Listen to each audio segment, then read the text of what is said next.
The Duke of Lovingdon relished nothing more than being nestled between a woman's sweet thighs, unless it was gliding his hands over her warm and supple body while she caressed his shoulders, his chest, his back, or hearing the hitch of her breath, a murmured sigh, a rap.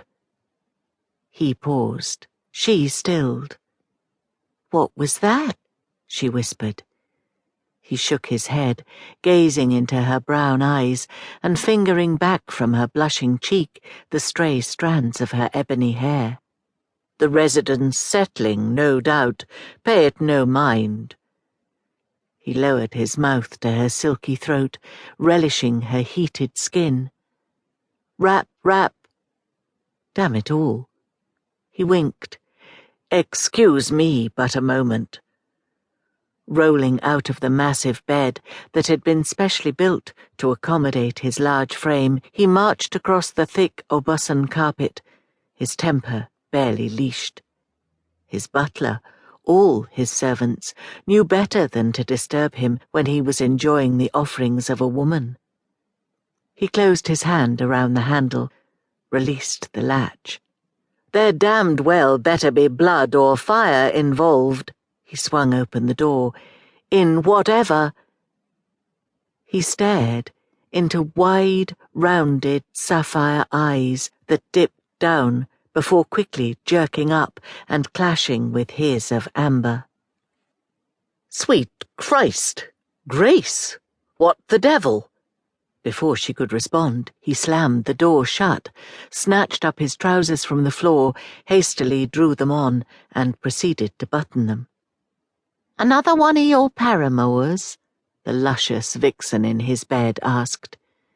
He grabbed his linen shirt from where it was draped over a chair. "Good God, no! She's but a child. Or, at least, she'd been the last time he'd seen her. What the deuce was she doing out and about this time of night?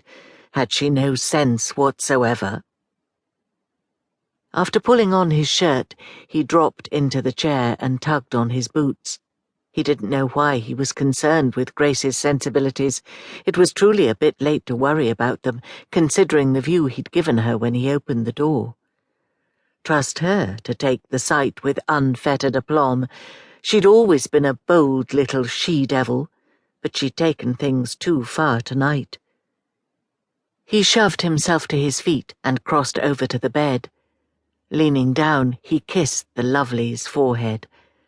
"I won't be but a moment in dispatching her." After giving her a reassuring wink, he strode across the room, opened the door with a bit more calm, and stepped into the hallway, closing the door behind him. Grace stood where he'd left her, blushing deeply from her neck to the roots of her coppery hair. Had her freckles not faded, they would have been obliterated. "I'm sorry to have awakened you." Is that all she thought she was doing? But then, she was an innocent miss at 19, and while the lads she'd grown up with were more scoundrel than gent, they'd all done what they could to preserve her innocence. For her, their wicked ways were little more than rumour. "It's after midnight. You're in a bachelor's residence. What are you thinking?" he asked. "I'm in trouble, Lovingdon. A situation most dire. I need your help." He was on the cusp of telling her to seek assistance elsewhere, but she gazed at him with large, blue, innocent eyes that left him with little choice except to suggest they adjourn to his library. She'd always had that irritating effect on him ever since she was a young girl, and looked at him as though he were some errant knight capable of slaying dragons.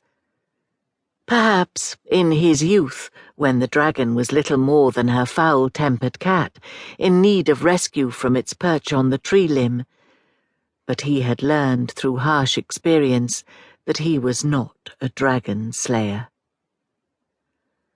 After they reached the musty, scented room, he crossed over to a table that housed an assortment of decanters. In silence, he poured a scotch and a brandy. He hoped beyond hope that when he was done pouring she would be gone.